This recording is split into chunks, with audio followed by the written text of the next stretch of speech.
안녕하십니까. 이흥도 목사입니다. 오늘은 사도행전 2강 두째 강의를 시작하겠습니다. 예수 그리스도께서 승천하신 후에 성령에 의해서 교회들이 탄생됩니다. 교회들이 탄생되면서 서로서 선교의 보급이 되기 시작을 하는데, 바로 성령님께서 오셔서 선교 교두보가 형성되면서 그 복음이 전 세계적으로 전파되어 가는 그런 사역의 현장에 역사적인 자취를 기록한 게 바로 사도행전입니다. 이 사도행전을 기록함에 있어서 아주 중요한 사실이 하나 여기에 기록됩니다. 사람이 죽으면요, 그 사람의 업적을 기리기 위해서 전기를 쓰잖아요. autobiography라고 하는 전기를 쓰는데, 그분이 살아서 어떤 일을 했고 또 죽은 뒤에 그 사람의 업적을 논하고 앞으로 어떤 경제 정책이라든가 앞으로 어떤 생활의 철학이라든가 그분의 지침을 따라서 많은 모범이 될 수도 있고 많은 교본이 될 수도 있는 게 전기입니다.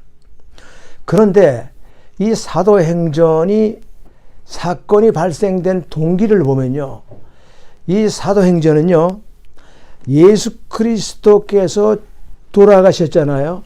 돌아가신 그 사건 이후에 부활서부터 승천할 때까지의 기록을 했던 사건입니다. 그러니까 누가는 부활해서 승천할 때까지 그 사건을 기록해야만 했던 것입니다.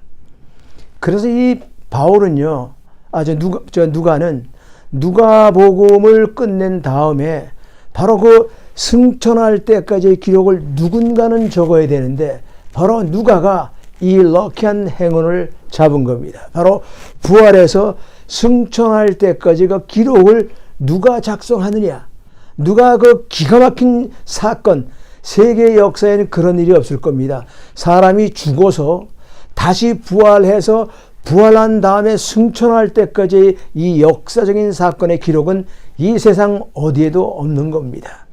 바로 누가는 여기에서 힌트를 얻는 거죠.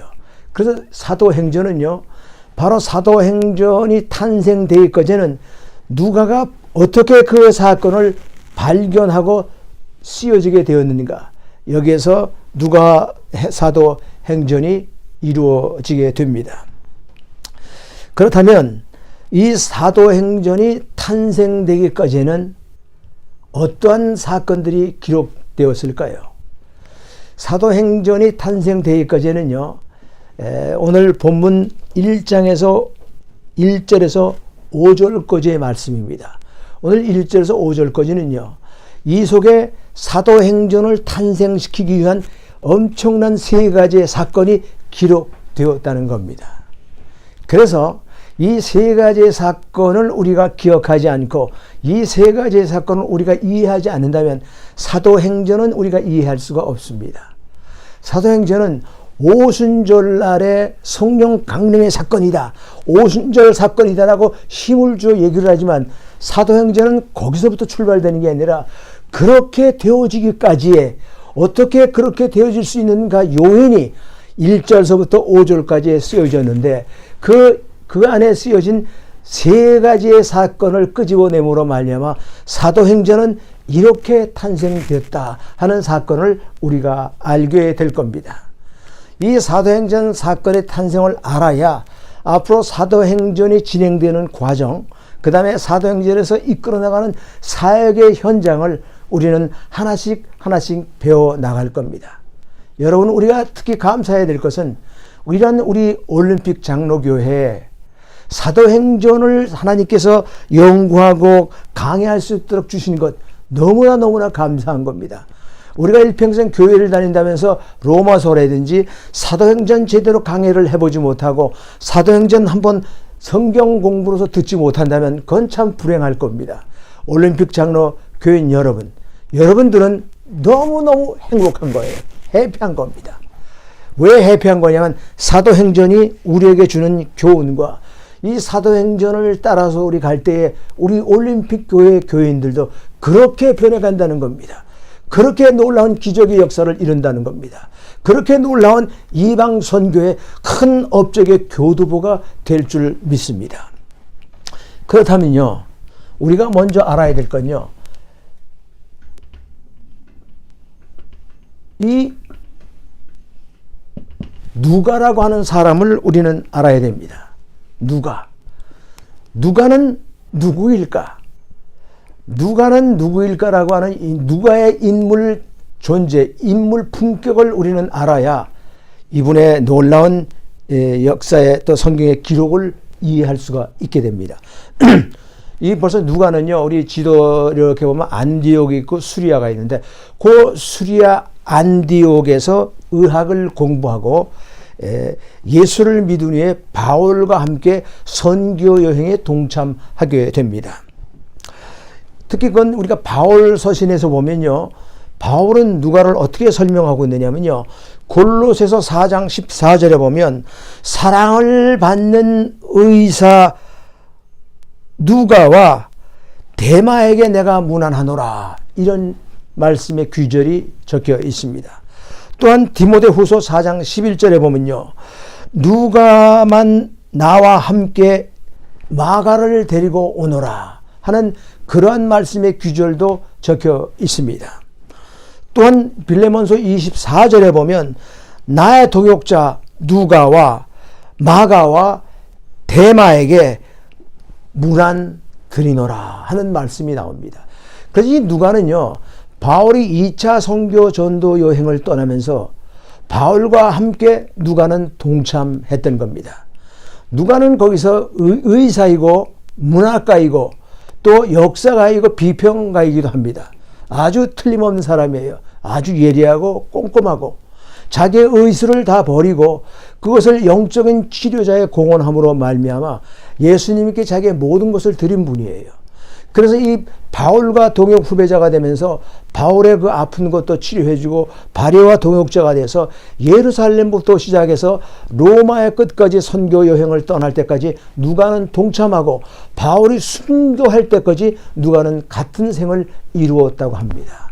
그리고 누가는 전설에 의하면 약 100년까지 살다가 순교했다고 하는 전설의 기록이 되어 있습니다. 자, 그렇다면 이 사도행전 탄생에 대한 세 가지 사건 가운데 첫 번째 사건은 무엇일까요? 우리가 이 첫 번째 사건을 알기 위해서는요, 이 첫 번째 사건은 누가복음에 대한 사건입니다. 누가는 이런 사람이지만 누가복음의 사건이라고 하는 것은 어떠한 사건을 말할까요? 누가는 누가복음에서 사도행전에서 어떻게 이 두 권의 책이 연결될까요? 사도행전과 더불어 전체 52장의 글을 작성을 했지요. 자, 그러면 우리는 누가를 알기 위해서 누가복음서 1장 1절서부터 4절까지를 읽어보면 이 누가가 사도행전을 탄생시켜야만 했던 그런 심정을 이해할 수가 있게 됩니다. 첫 번째 보면요, 누가복음 1장을 한번 우리 책에서 뒤려보면 1장 1절에 보면 우리 중에 이루어진 사실에 대하여, 우리에게 이루어진 사실에 대하여 처음부터 목격자와 말씀에 일꾼된 자들이 전하여 준 그 말씀, 그 내력을 저술하려고 붓을 든 사람이 많더라. 근데 그 모든 일을 근원부터 자세히 미루어 살핀 나도 데오빌로 각하에게 차례대로 써 보내는 것이 좋은 줄 알거니와 이는 각하가 알고 있는 바를 더욱 확실하게 해주기 위해서 내가 이 글을 씁니다. 라는 글을 쓰게 됩니다. 데오빌로라고 하는 것은 하나님이 사랑하는 자라고 하는 뜻인데, 이 하나님께서 사랑하는 이 데오빌로라고 하는 어떤 친분자에게 그 예수의 사건을 더 확실하게 알기 위해서 누가복음까지 예수님이 태어난 돌아가실 그때까지 모든 사건을 기록해서 알게 해 주었던 겁니다. 그런데 사도행전으로 넘어오면서 1절 2절에 보니까 그가 데오빌로여, 내가 먼저 쓴 글에는 무릇 예수께서 행하시며 가르치시기를 시작하신부터 시작해서 그가 택하신 사도들에게 성령으로 명하시고 승천하신 날까지 이를 기록하였느니라. 이런 말씀을 하잖아요. 여기서 보는 중요한 단어가 나옵니다. 승천할 때까지의 기록. 누가복음은 승천하기 전까지, 부활하기 전까지의 기록을 모두 적어서 데오빌로에게 확신감을 알게 해주어서 썼다면, 이제는 부활해서 승천할 때까지 엄청난 능력을 발휘하고 엄청난 사건을 기록하고 엄청난 복음을 메꿔줬던 이 사건을 누가 기록해야만 했겠느냐 하는 말입니다. 그것은 누가가 그 40일 동안에 엄청난 사건을 기록해서 데오빌로에게 더 알려줌으로 말미암아 데오빌로가 더 확실한 사건을 알게 해주기 위해서 누가는 이 글을 쓰게 되었다고 하는 얘기입니다. 그래서 승천할 때까지의 기록을 마지 쓰기 위해서 사도행전이 탄생되기 시작합니다. 사도행전은 그렇게 탄생되는 1단계를 거쳐가게 됩니다. 자, 그렇다면 우리가 예수 그리스도의 생애를 우리가 보면은 승천하는 날까지 가르치시기를, 승천하는 날까지 이를 기록했다, 이렇게 말씀하시지 않습니까? 우리가 다시 한번 앞에서도 얘기했지만 사람의 전기, 오토바이오그래피를 쓴다고 하는 것은 죽기까지, 그 사람이 죽음 뒤에 그 사람의 역사와 그 사람의 업적을 알듯이 그런 것을 기록했다고 한다면, 오늘 이 사도행전은 죽었던 사람이 다시 살아나서 승천할 때까지 기록을 적은 것은 이 세상 어디에도 그 기록이 기록된 것은 없습니다. 그래서 이 누가가 그 사건을 잡아서 이제부터 그 사건을, 특별한 사건을 기록하기 시작한 게 사도행전의 기록이라는 겁니다. 그러니까 이 사도행전이 어떻게 출발되어야 되고 어떻게 탄생되어져 가는 것은 바로 누가복음 이 사건에서부터 일이 시작되는 겁니다. 이 예루살렘의 예수님의 탄생을 보면요, 누가복음 2장 14절에 지극히 높은 곳에서는 하나님께 영광이요 땅에서는 하나님이 기뻐하시고 사람들 중에 평화로다, 이런 말씀을 하시잖아요. 또 마찬가지로 누가복음 2장 32절에 보니까 이방을 비추는 빛이요 주의 백성들 중에 이스라엘에겐 영광이요 그랬습니다. 벌써 예수님의 탄생은 두 가지의 목적을 나타내죠. 온 세상 사람들에게 영광의 빛이 되는지는 모르겠지만 가장 뼈아픈 것은 이방인의 빛이라는 얘기입니다. 그러니까 이방인을 구하는, 이방인의 구원사까지 하기 위해서 예수님의 출생의 의의를 누가는 기록을 하고 있다는 사실입니다. 그런데 이 누가복음에는 이 사회적인 문제라든가 아니면 가난하고 소외된 자를 돕는다라든가 어둠 속에 있는 자를 밝은 빛을 비춤으로 해방시킨다라든가 이런 태밀한 그런 사건을 적어놨다고 하는 얘기입니다. 예수님의 사역은요, TPH입니다.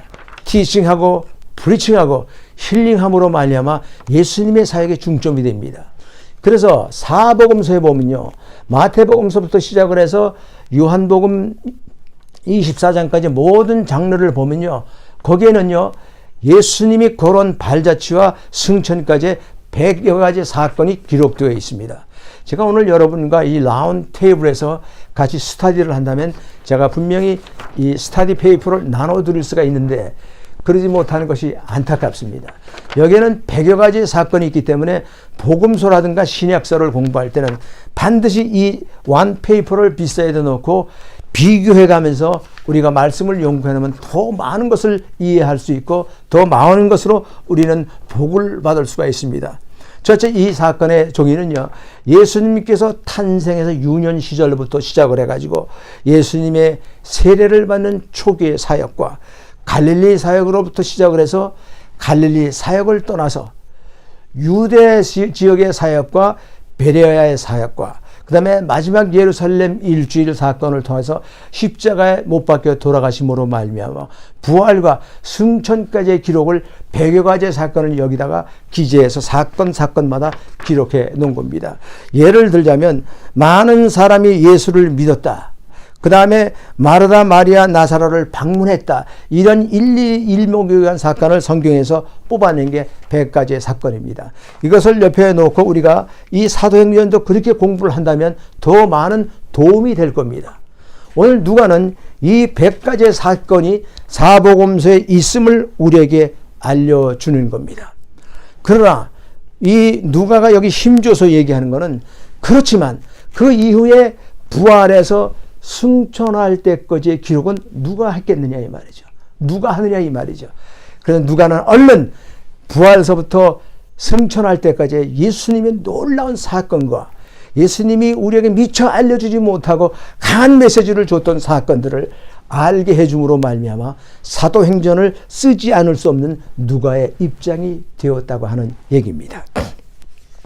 우리가 사도행전 여기에 보면 성령에 관한 얘기가 나옵니다. 성령을 받아라. 여러분 성령을 받게 되면요, 우리가 보통 뭐 방언도 하고 감정적이 되고 기적도 일어나고 뭐 놀라운 사업도 잘 되고 막 우리의 이 주변에 다 잘 되고 그렇게 보이는 것 같으나 예수가 그 성령이 그러한 데 기초되어 있는 것은 절대로 아닙니다. 그렇게 성령을 믿는다면 그거는 이단으로 흘러가기가 쉽습니다. 여러분 성령 받은 거하고 방언하고 그런 거하고는 여기 나오는 사건하고는 전혀 관계가 없습니다. 왜냐하면 우리가 나중에 이제 따로 여기서 잠시 이제 두 번째 단락으로 넘어가기 전에 공부를 잠시 해볼게요. 자, 우선 말이죠.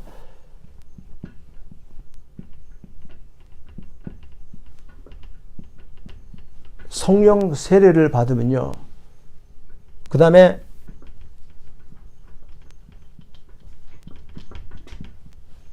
성령의 은사를 갖게 됩니다. 그러면 이 성령의 은사가 움직이기 전에 어떻게 되어집니까? 성령 충만의 사건이 일어나야 됩니다. 그래서 여기서 뭐가 돼요? 성령의 열매가 여기 맺게 됩니다. 다음에 성령의 사역들이 나옵니다.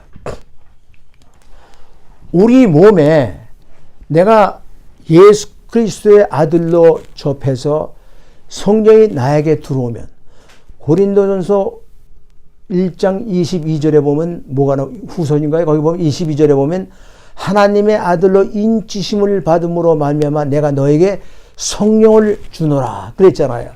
그 성령이 바로 뭐예요? 성령 세례를 말하는 겁니다.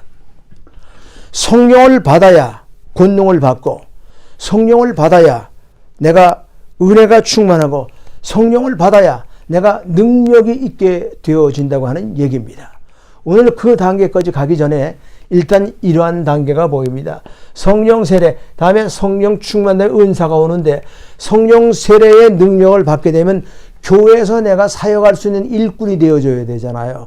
그 일꾼이 되어줘서 일을 할 때 필요한 게 뭐냐면 은사입니다. 하나님께서 주시는 능력이 바로 은사예요. 이거는 교회에만 적용되는 건데 이거는 쓸데없이 그냥 세상에 너는 피아노 치는 은사가 있네, 너는 뭐 하는 은사가 있네, 사회적으로 사용되어지라고 사용되어지는 그런 은사를 말하는 건 아닙니다. 교회에 사용되어질 수 있도록 쓰여주는 것이 성령의 은사입니다. 그 은사학교라는 것이 있어요. 여기 지나가다 보면 뭐 방언학교, 뭐 치리학교 이러는데 참 그걸 볼 때 내가 마음이 너무 찢어지는 게 아파요. 도대체 그게 뭡니까? 어떻게 치리학교가 있고 은사학교가 있겠습니까? 그건 도저히 이해가 안 되는 겁니다. 하나님께서 교회에서 내가 사역할 때 그 사역의 도구로 내가 쓰임을 받기 위해서 때에 따라 하나님께서는 사랑의 은사도 주시고 또 때에 따라서는 어떻게 움직이는 지혜의 은사도 주시는 것이 예수님께서 나에게 주는 건데 그 은사를 학교 가서 배운다고 얻어지는 건 아닙니다. 또한 방언학교에 가면요, 제일 먼저 들어가면 방언을 하실 수 있습니까? 그럼 하실 수 없습니다. 그러면 따라하세요. 랄라 룰루 룰 랄라 랄라 룰루. 그게 뭡니까?